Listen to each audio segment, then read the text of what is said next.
Hello everyone, Niev here, and today we're going over my spiritual practice, my magical month of May. So I am filming this on June 2nd, so this should go up, I believe, on the 4th. And yeah, so what I have in front of me here is my general spiritual journal, which is mostly tarot, and my daily tarot journal. Let's start off with this book here. All right. I'm sorry if you're hearing some banging or anything like that. I think one of my kids is emptying the dishwasher right now, and my ritual room, where I film some of this, is right next to the kitchen. So you might be hearing some banging and stuff, and that's just my kid putting stuff away. So that'll stop soon.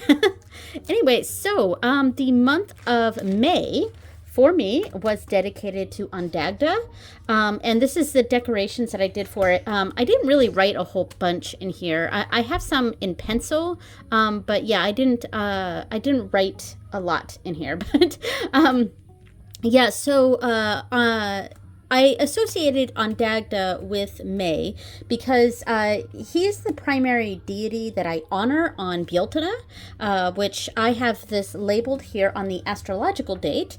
A lot of people celebrate it on the 1st or 2nd of May.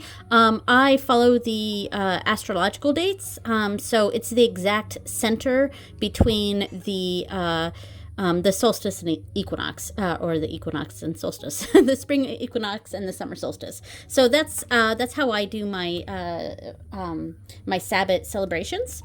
So yeah, and the decorations that I did for this for Ondagda, it might not seem intuitive for Ondagda, because I think a lot of people think of very nature-y oriented, like very like plants, trees, things like that for Ondagda, or cauldrons even, because he's associated with the cauldron. But I just felt really called to go kind of just, I don't know, really colorful, and especially like flowery. And in fact, I'm going to show the month page. I finally finished this. I showed the month page a bunch in this when I was doing my daily card pulls. So here's some, I try to get it to match as much as possible. And if you see some of the days that I didn't do my daily card pull, I have filled with like a vase of flowers, and there was something about flowers this month that really, I don't know, I was feeling flowers connected with Ondagda this month. It's not necessarily a normal thing, but I don't know, that was what was really calling me. And so we think of Ondagda as a very like, I don't want to say manly, but like a very masculine deity. And I think that's the idea, or what our interpretations of masculinity is. And in fact, there's actually a great video from John at the Irish Pagan School, talking about Ondagda and masculinity and things like that. And if I remember, I will try to leave a card pop-up to it if I can find it. But anyway, but for some reason, flowers just really pulled me into Ondagda this month. So yeah, so I went with that theme, and I had this like rainbowy washi tape, and yeah. Anyway, so let me go to this month, and we'll just immediately start talking about the decks and things like that I used. All right, so this month, I really focused, I bumped the camera, sorry about that. I really focused on the green glyphs, and primarily the Oracle and the Tarot. I did also use the runes, the rune deck, but I did not use the Lenormand this month. But I really wanted to try to use the green glyphs as much as possible. So that was the primary focus. Before I actually go into that, I just wanted to say that my daily card pull, the cards that I pulled every morning for this, I'm sure you already know, but I used the Druid Animal Oracle, and this was just my morning card pull, or when I remembered. And as you can see, that I fell off a bit of it near the end. Like this week here, this middle week, yeah, I only did 3 days and then 4 days off. And this one, I did only 2 days. And so it's, you know, it fell by the wayside. But I've shown this deck almost every single video for the month of May because I was trying to keep myself accountable. And every morning that I did card pulls, every day that I did a video, that I recorded a video, I tried to do my daily card pull. So, yeah, pretty much all of the month of May, you can see that I've pulled from this deck. And this was the welcoming card from Ondagda, the first one. So, all right, anyway. So I'll put that to the side there. So yeah, for this month, I really focused on the green glyphs. I wanted to try to familiarize myself with these cards, and I'm just going to pull out the tarot and the oracle here, and we'll just kind of flip through a little bit side by side. Oh, I did also, for the opening, I pulled two Oghams. So I didn't pull my own staves out for this, but yeah, I did the Oghams too. Sorry, I'm getting things in the way here. All right. All right. So yeah, I would say my month with the green glyphs, it was very surface level. And that's kind of the case for these 1 month studies of things. Especially when I have so many other things going on. I couldn't really spend time to fully connect with these cards. And I would say that I do feel, I did enjoy what I pulled from the oracle, but I think I'm going to need more time with the tarot because it's not, like, I'm not quite connecting with the tarot of the green glyphs right now. But yeah, so here we go. And I'll keep these ones out for a little bit because I think we're going to be going into these a little bit more throughout the video. I do really like the green glyphs tarot. It's just, I'm not quite, it hasn't quite hit me yet, if that makes sense. But I love all the cards from the oracle deck, and yeah, so I'll talk about the rune deck too, because I actually used that one. All right, I'm going to set these to the side. Okay, so for the opening, I did the oracle and the tarot, along with the Ogham, and then the morning card pull, of course. So this was the Beotana ritual, which I did do, and I have a write-up for it. And the ritual that I did was with the Irish Pagan School, which I love them, by the way. I'm not like sponsored or anything. I just, I love their work. I love their material. And if you really are interested in authentic Irish paganism, I would highly recommend the Irish Pagan School. Yeah, so I actually participated in the live stream of the Beotana ritual last year in 2023, I believe.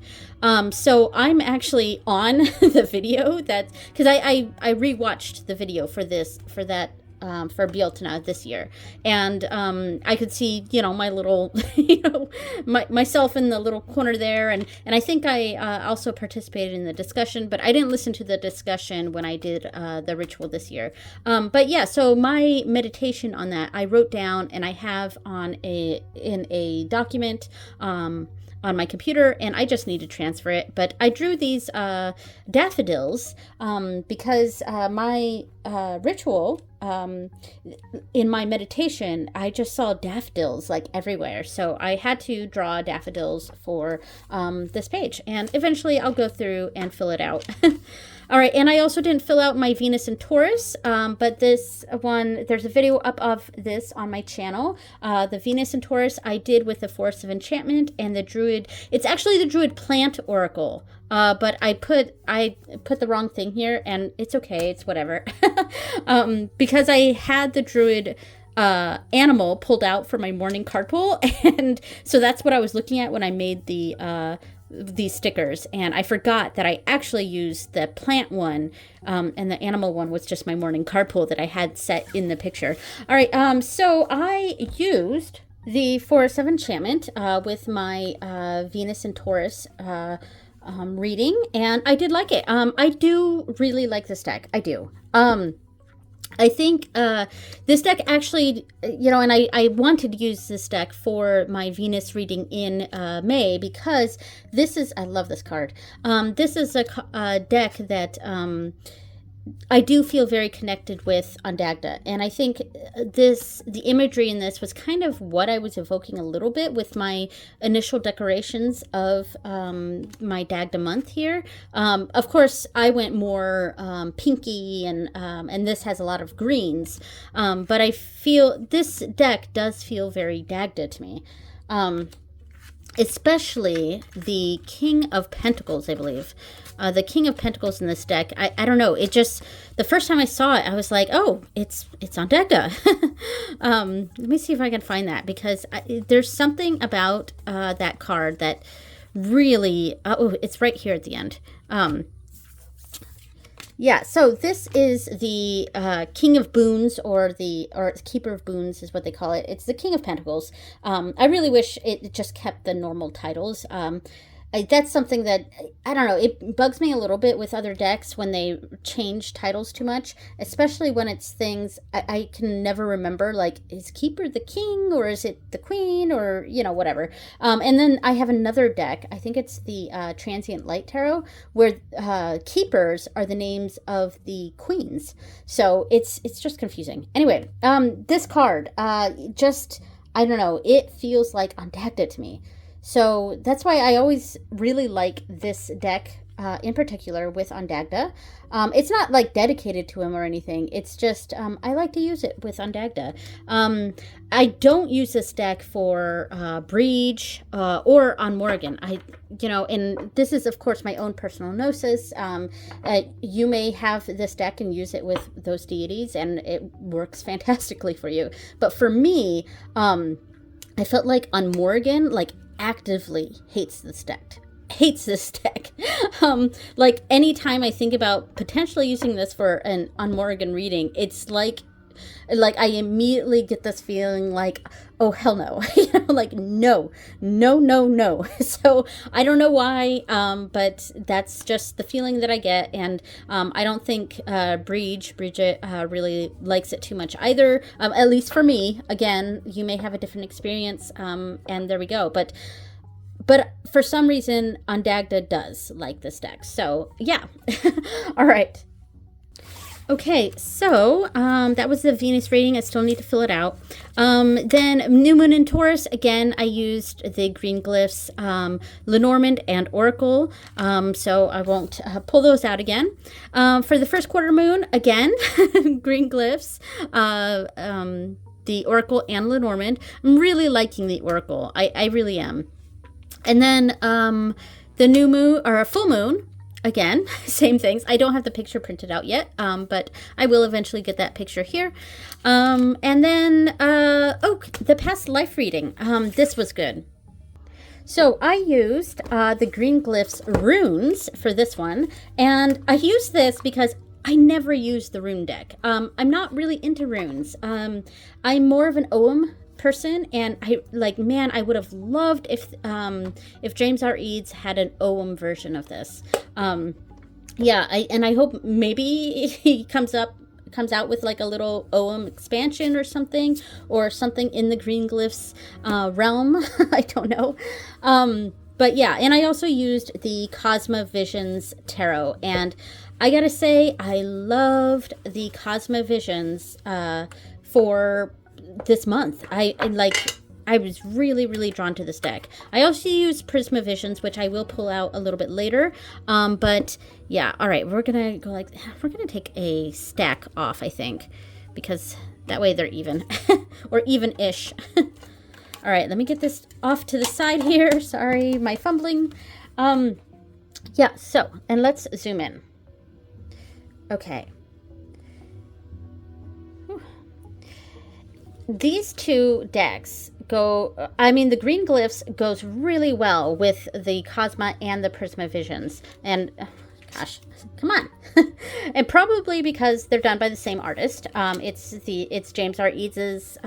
They're not necessarily intended to go together, but they go together really, really well. And so I did a past life reading for my ancestor reading this month. I wasn't sure what I was going to do for my ancestor reading, and I was getting near the end of the month, and I hadn't done one. So I was like, I really need to do my ancestor reading. And I was like, what am I going to do? What am I going to do? I've been loving the Cosmo Visions this month, like a lot. I've really been loving this deck. And I don't know, because this deck is focused on past lives, past life regression, or, just the general concept of past lives. It's a deck that I do associate with some ancestor work. Our past lives are our ancestors, or kind of our spiritual ancestors, if you consider it that way. So I was like, let me do a past life thing. And I did one straight from the book. So I have the big tome here. Let me zoom out a bit. I have the big tome here for the Cosmo Visions, and if you flip it this way, it's also the Prisma Visions. So obviously I focused on the Cosmo Visions. So there was a spread in here. I don't want to show too much. Oh, it was the life map.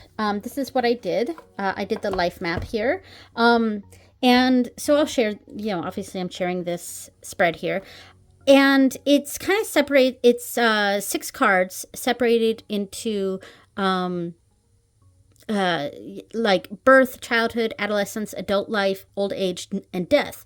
However, when I started this reading, I didn't read the whole thing, and this is me. This is typical me. I often don't read the full thing before I start doing something, and I just go step by step, and that has bit me in the butt so many times, because I'll get a few steps in, and then it's like I hate when instructions do this, when they're like, and then do blah blah blah for that.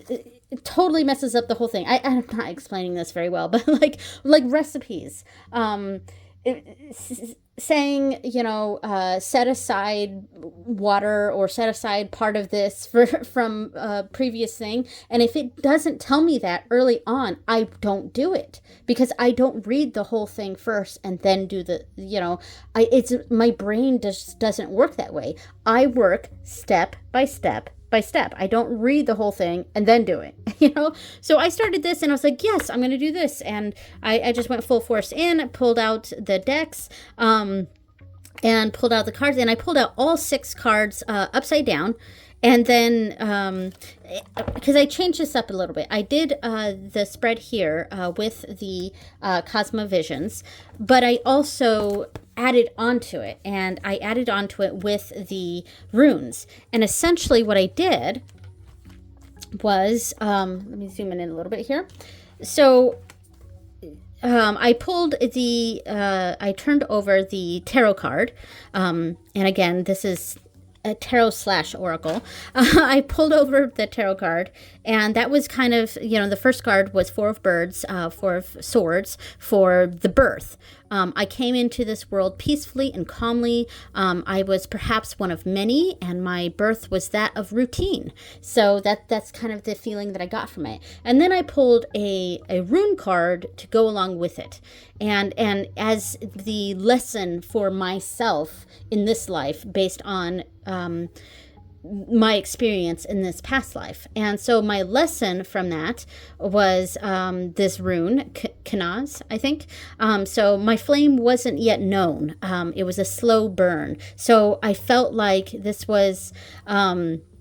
I came into this particular life as possibly one of many children, so it was kind of a routine thing. There wasn't a lot of emphasis put on my life, if that makes sense. And so and then my lesson for that was that some things don't come in with fanfare, and some things are a slow burn. So that was my interpretation of that. But anyway,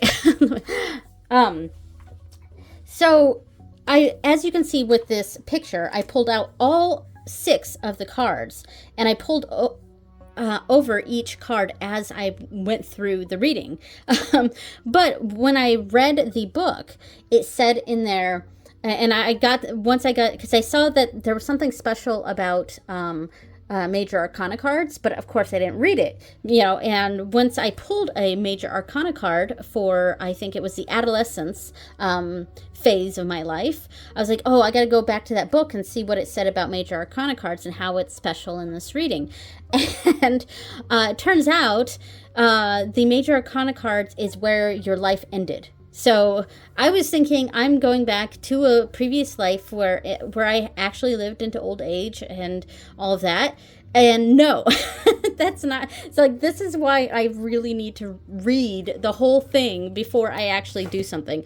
But anyway, so this particular life, I died in adolescence, like that teenhood time. So sad. But anyway, I did find that I really enjoyed using these rune cards. So I decided to pull them out again later on for a different reading. So that was my past life reading.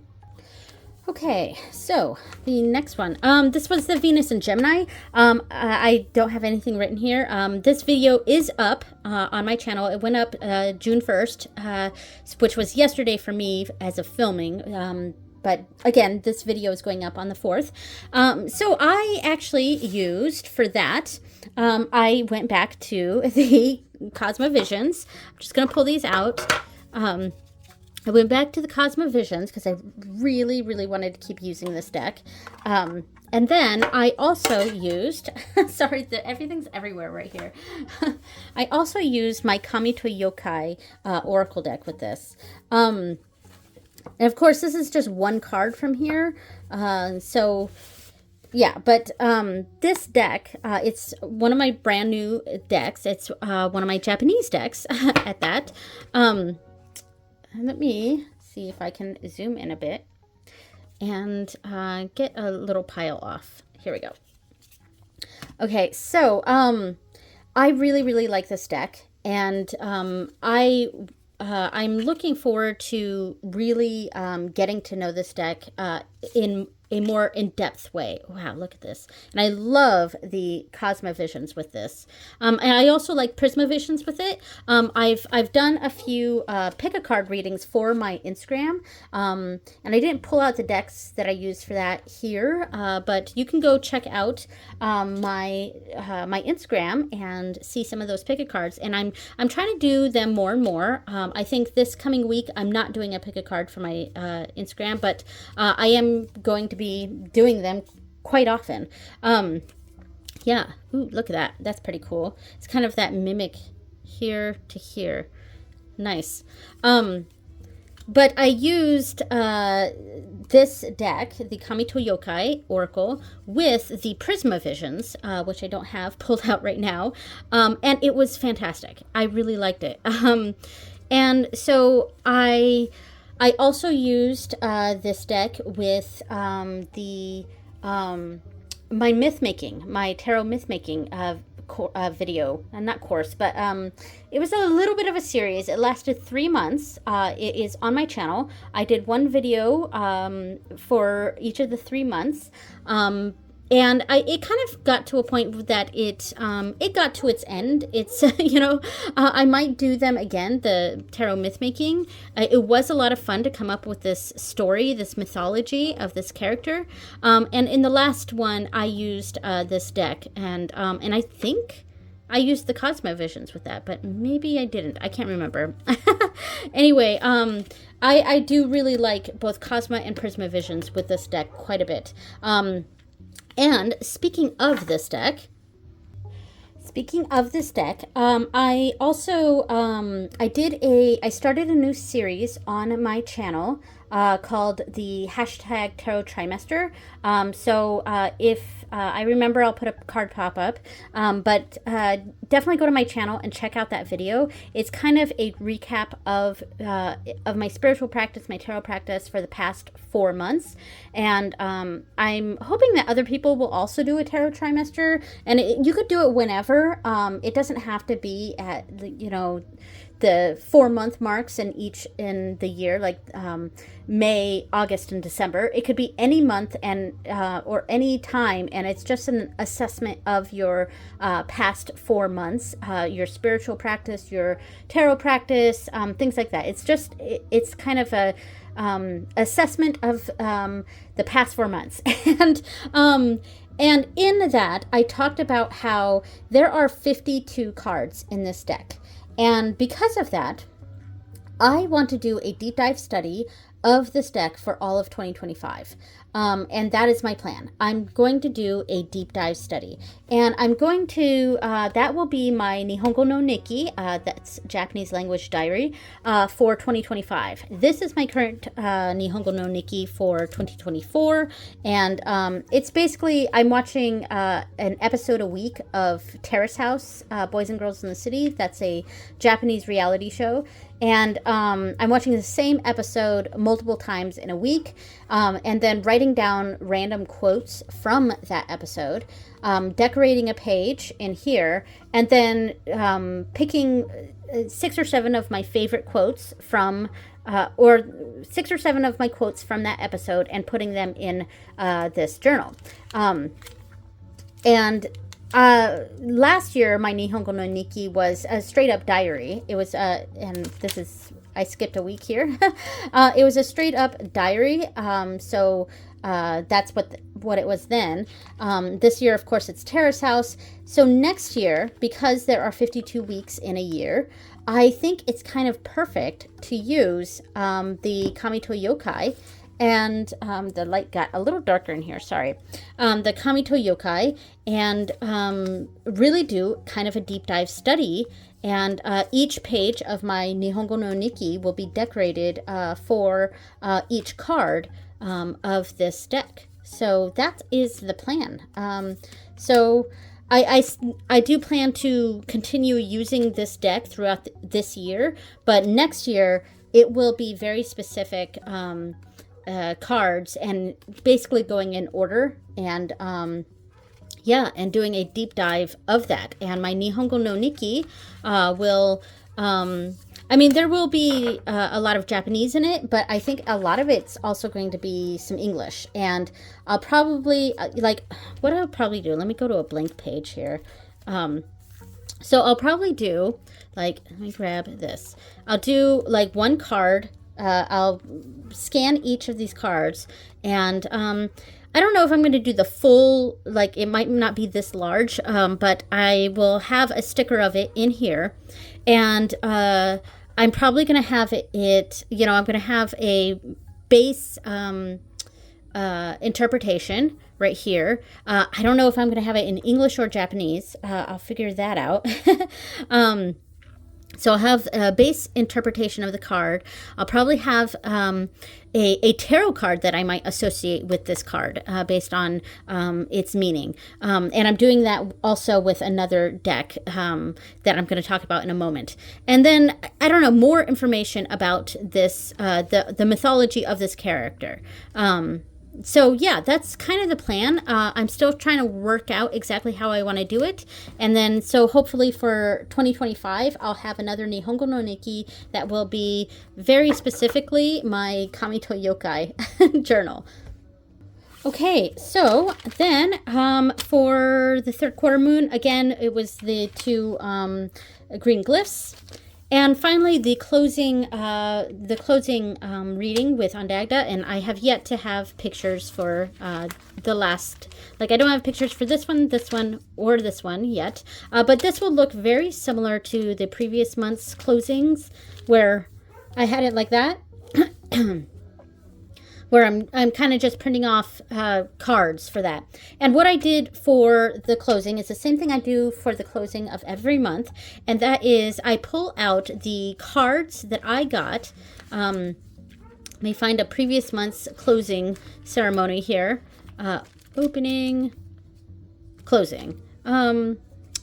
Okay, well, I mean, this one is set up a little bit differently, but you know, that I had a card, the oracle card that I pulled for each of the moon readings. I pulled those specific cards back out, and then I pull a tarot card for each of those cards, and basically kind of asking me what was the message that Ondagda was trying to give me? Here we go. What was the message Ondagda was trying to give me for yesterday's coffee, which was an oracle card from the Green Glyphs. And then, like, for that, you know, because yesterday's coffee represents daily routines, things I've forgotten, and I pulled the sun for that. So I interpreted that as find joy in the little things in life, like the routines. The mundane can be magical. Routine doesn't have to be boring. So that was kind of the interpretation that I got for, you know, the message that Ondagda was trying to give me when I pulled yesterday's coffee as my oracle card. And the same for Inkwell, Lantern, and Willow Tree. You know, what was the message that he was trying to give me? So that was it. And yesterday I did my opening ritual for Anya. Now I am going to go to the back here. And here were the decks that I used this month. And we're going to go through my daily journal now. All right. So pulling this out. Again, my morning card pulls were with the Druid Animal Oracle, which I really liked. The only issue is that I didn't go through and write the interpretations like I did in previous months, like this. I kind of just pulled a card and wrote the card. And I meant to go back and put in the interpretations, but I don't think that's ever going to happen, you know? So yeah, I didn't do that. So let me go to this, where this month started. So these were my nightly readings. I don't do every single day. I try to, but I also don't force myself to. If I don't want to do a reading that night, then I don't do a reading that night. So this first week was a little bit of the previous month of April and into May. I couldn't remember the name of the month. For the first month here, or first week, I used the Barkana Tarot, and I'm just going to pull this out real quick. I'm not going to go through it in too much depth here. So I used the Barkana Tarot, which I love. It's very sweet. It's just an RWS clone, so there's no guidebook. You just go off of the RWS meanings, and there's not a lot of depth to this deck. It's just a very sweet dog deck, and I like it as just a casual reader. So it was very nice, and I also used this deck along with one of my Japanese oracles for a pick a card from my Instagram. I'm not going to pull out that oracle. It was the Shinwa Oracle. Love that deck with this one, though. The colors just go together really, really well. So that was the first week. Look at that puppy. That was the first week for my nightly readers. Then this one was the Lord of the Rings Tarot, which I thought was really fun to pull out in my Dagda month. Yeah, I don't know. It's fun. I love the page decoration I did for this. These were a washi strip that I got from the person who does the Anima Mundi Tarot. I got a washi set from their shop, and I just thought it looked nice with this. Oh man, the weather is making this box a little tight. I really hate the guidebook for this. It's like a pamphlet. It's ridiculously huge. I would have preferred a book. But I do really, really like this deck. I know it's, a simple pip deck. It's a little bit lazy in the pips, but there's a bit more to it than other Inside Editions decks, because it is a pip, but I don't know, I really like this artwork, the woodcut look, and I'm interested in getting the Dark Crystal, some of these are upside down, the Dark Crystal Tarot and the Labyrinth Tarot that's done in the same style. I don't know if I'm really into the Tarot del Toro, which is also in the style, maybe, but yeah, I really like this one, and it's my husband really liked it too when I was, because I do my nighttime readings right next to him in bed, and he was like, oh, that's a cool deck. I really like that.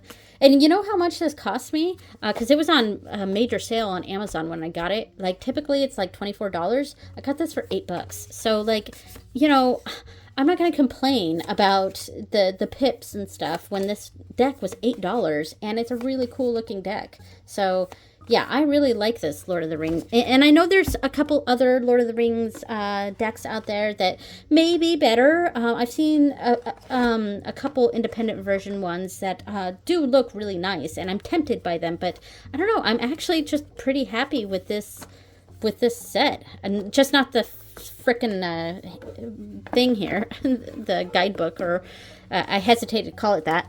And I absolutely love the bag that I made for it. So, I mean, it's perfect. All right, so that was the Lord of the Rings. And this week, I almost forgot what this deck was when I was setting up this video. I was like, what was this deck? And I was like, was it the Forest of Enchantment? I don't think it was. And I almost was just like, you know what? I guess I'm just going to start this video with not knowing. But I figured out what it was. It was the Unassi House. It was this deck. Yeah. This is the 5th edition, and I actually really like this deck. It's just, this is a deck that I need to do a deep study on, because it is Marseille, and I'm not familiar with Marseille readings. So I look at these cards and I think of the RWS meaning when I see them. But I do want to do a deep study of this. But the fact of the matter that this is my favorite card in this deck, the fact that I don't know this deck very well, because it's Marseille, it means that I hardly ever use it. And that's why I wanted to use it this month. And it's very naturey, it's very floral, and like I was saying, I was very drawn to florals with Ondagda this month for some reason. So I think that's why I was called to use this, and I did like it. But obviously, I didn't do every single day. It's a really nice deck, and it shuffles really nicely. I like the size. It's not one of those editions of the Unassi House that's long and skinny, kind of like my yokai deck there. And I don't know. I really like this one, though. I think this is not a favorite for most people in regards to the Unassi House editions. But I like it. I love all the green. Green is my favorite color. Purple is my second favorite color. So, and this deck is primarily green and purple. So, I liked it, but it was a bit forgetful for me because I couldn't even remember what deck I used. And then this was the Prisma Visions. You know what? I'm not going to pull it out. I have it here, but yeah, I mean, I did every single day, so that's pretty cool. But, like, it's pretty similar looking to the Cosmovisions. It's just more blue, and whereas the Cosmovisions is more green, I think. But this was fantastic. I love the decoration I did for this page, and I'm really happy I got a full card here. And I was doing something a little fun with my interpretations here, where I was picking a word for a single word from some of these interpretations and making them big, and then later on filling them in, coloring them in. And that was actually really fun, and I love the way this page turned out. So, and finally, we're on the last page. This is the last week. I skipped 2 days here. I'm going to try to remember to do tonight. Today's, I didn't do last night. I'm going to try to remember to do tonight, which is this day here. I used, I have so many decks everywhere right now. I used the Druidcraft Tarot, which is a deck that I have had for an extremely long time. It's probably one of my 2012 decks, honestly. And this is a trimmed copy. I hand trimmed it, so it's not perfect. I can't really riffle shuffle this because the cards themselves were entirely too large. It's a really nice deck. It's just, I think a lot of my connection with this deck has sort of waned over the years. I really dislike the name of this card, but I don't know. I felt disconnected from this deck for probably the past like 5 years or so. And so but it does have some of that Dagda energy to it ish. It's kind of it's a very, I mean, it's more Welsh, honestly, because of the Awin here, and the Furilt name of that card. It is more Welsh druid than it is like Irish druid. But it's got that like old world, what people think of when they think of ancient Celtic lands, that general feeling. And this is a bit more Scottish, I think. So it's kind of pan-Celtic, which I think maybe that's why I'm feeling less connected to this deck. It's not, it doesn't feel specific to a culture. And because of that, I don't know. And the way that my spirituality has evolved now, where I am really paying attention to the differences of the Celtic cultures, the Celtic peoples, because they are separate cultures, that it's a little bit, I don't know, this feels a bit too jumbled. If that makes sense. And it like this made up Celtic world that's kind of combining Irish, Scottish, and Welsh druidry. So, for lack of a better word. But it is a really nice deck. The artwork is amazing. It does have that Celtic vibe to it. So, I do like it. It's just, and I'm going to keep it, obviously. It's just I don't feel as connected to this deck as I once did. So, yeah. All right. So, that is the last of the nightly card pulls. Oh, you know what? I was in the middle of putting some of this stuff away so I could get to the next part of this, and I totally forgot that one of these moon readings, I actually didn't do the God dang, the Green Glyphs Tarot. It was this one. I actually used the runes with this instead of the tarot. This was the third quarter moon in Pisces. Yeah, I wanted to go different because I was having some troubles connecting with the tarot from the Green Glyphs collection. I used the Oracle, got the Willow card from that. And then for the tarot, I used the runes. And I don't know. It was kind of cool. I kind of liked it. So I might do stuff like that in the future where I don't use a tarot for a spread. Because normally in spreads, I use tarot. Unless it's a Lenormand spread, but that's a very specific kind of spread. But yeah, I thought it was pretty fun using the runes instead of the tarot deck. So yeah, just want to add that in real quick before I put a lot of this stuff away. Okay, so put everything away. Here's my list of decks that I've brought in so far this year. And for the month of May, I got 2 Japanese decks. It was the Kamito Yokai Oracle, which we went through in this video, and also the Tarot Yokai. And I put both of those here in Japanese. Yeah, and that... yeah, so I'm not pulling out the decks for this, but here's the the cards for what the cards look like here. They're both really cool decks. I think so far I really like the Kamito Yokai much more. Yeah, so I have videos of each of those up on my channel. So go check those out. So those were the new decks that I got. We'll do the tarot tournament soon. There's more, I keep adding stuff to my wish list, but then forgetting to put them in here. But there's more things that I would like to add to this. Yeah, and then of course this is the list of decks that I used. So let's. I have a couple of other things to show, but I want to go ahead and fill out what my favorite tarot deck was for the month of May, and I'm cheating just a little bit, sort of, kind of. So. For me, it was no doubt. I thought for sure that my favorite tarot deck for this month was going to be the Green Glyphs Tarot, and that's because I went into this month thinking, that's where my focus is going to be this month. It's going to be a Green Glyphs month, and but truth of the matter is, my favorite deck this month was the Cosmovisions Oracle. Let me zoom out a little bit. Yeah, I mean, I'm not going to pull out the cards, but yeah, I'll just pull the tin out. I loved this deck this month. I used it multiple times. Yeah, it was, and it seemed to go really well with a lot of the different decks that I pulled out. Like it's so difficult to pair with the green glyphs because the coloring of the cards, they really are very difficult to pair with.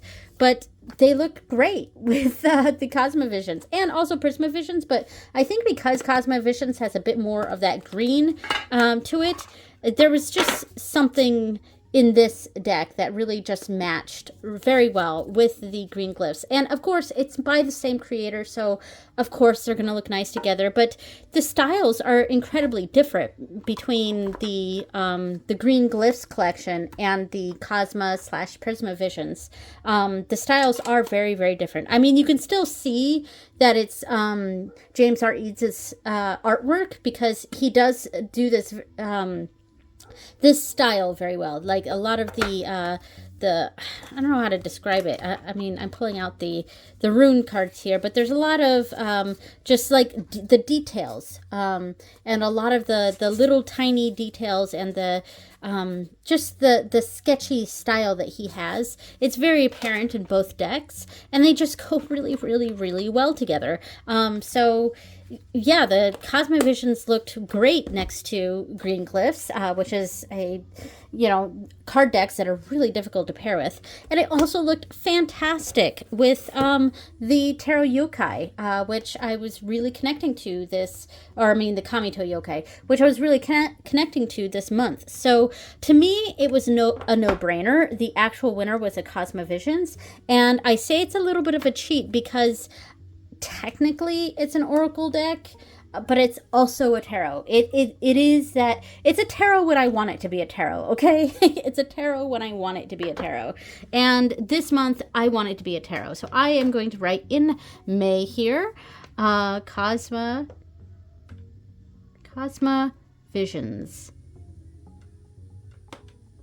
Okay, so all right, so in 2 months, I'll be doing the winner here between January and July. So looking forward to that. So that is the tarot tournament. And now closing out to this video with just some plans for June and things I kind of want to show. So I still have some of this stuff over here to the side. Sorry about that. Anyway,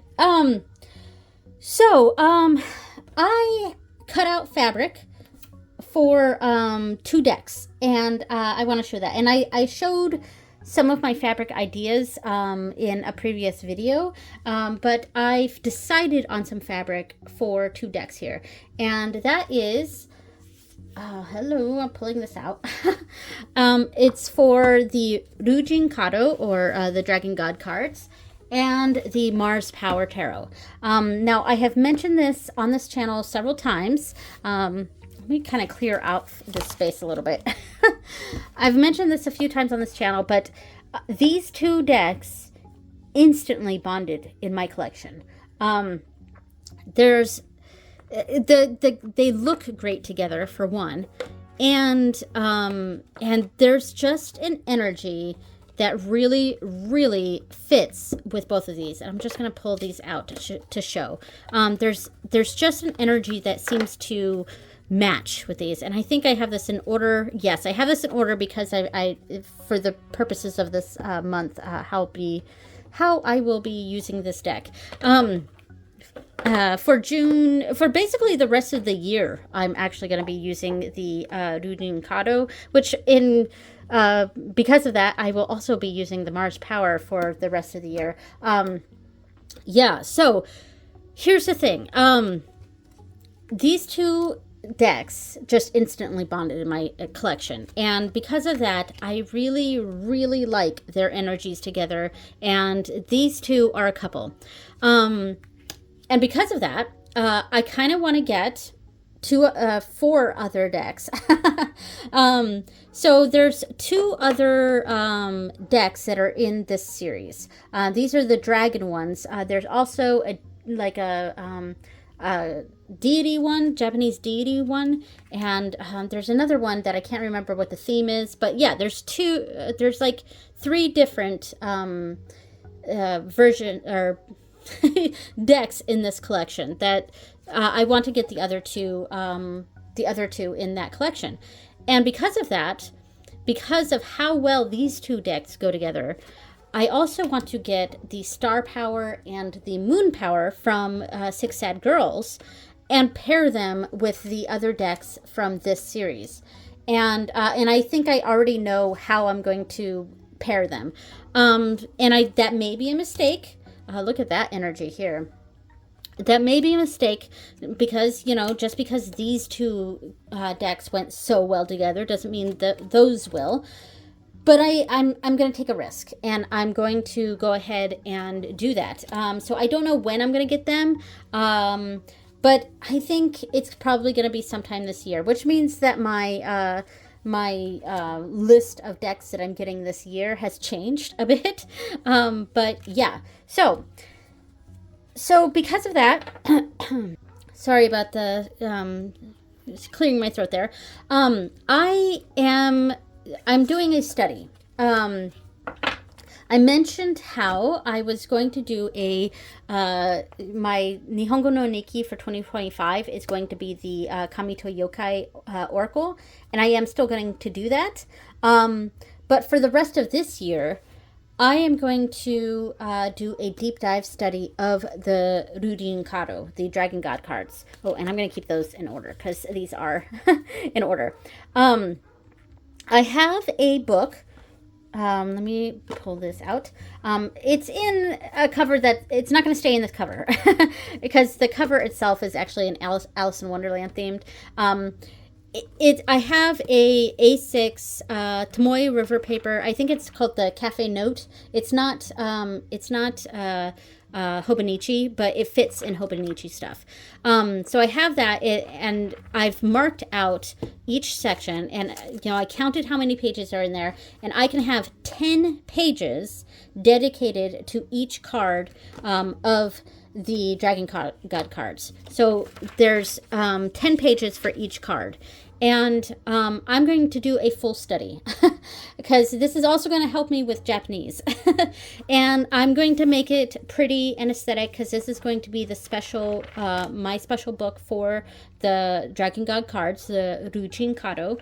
And I'm going to share pictures of this, possibly video of this on my Instagram. And once a month, this is what's replacing my myth making videos. Once a month, I will go through the cards that I studied that month. So that's the plan. I'm still kind of setting it up, so I'm still even a little bit late with this, but we'll see how it goes. There are 38 cards in this deck, and there's 33 weeks left in the year. And also, I don't necessarily plan to do this every single week. I'm going to try to, but so it will go into 2025. So there may be some double studying going on in the first couple months of 2025, but I am really excited about it. And because I'll be doing that in conjunction, because I'm studying this deck, in conjunction, I'll be studying the Mars Power because I use these two decks together. So yeah, so big thing there, really excited. And finally, the fun bit at the end here, I cut out fabric for these decks. So for the Rujin Kado, the outside, let me pull this out. The outside will be this dragon fabric, which is, it's East Asian dragons. So this will be right here in the center. I made sure to cut this so that this was in the center. So there's not going to be an embroidery, but there's going to be a dragon here. And the inside is going to be yellow. So a yellow fabric, which I think goes nicely with this. And which means the tie over, because this will go about like this, sorry. So this will go here. Let me zoom out a bit here. And this will be the border, and the ties themselves are going to be blue, which seems like it might not match, but it does because of this deck. There's a lot of those colors here in this deck, the blue and the yellow and the red. So yeah, I think that's going to look really, really cool. So my plan this month is to do this, is to make this bag, which should not take too long because there's no embroidery. So that should be pretty quick. And now the other deck. So for the Mars Power, let's see, I got this over here. This is fun. I also went, whoops, sorry, bumping the camera. Oh, sorry about the dog. I also went with some Japanese fabric. And this one is, it's kind of the Japanese wave, except it's red, so it looks like flames, which I think goes really well with the Mars Power.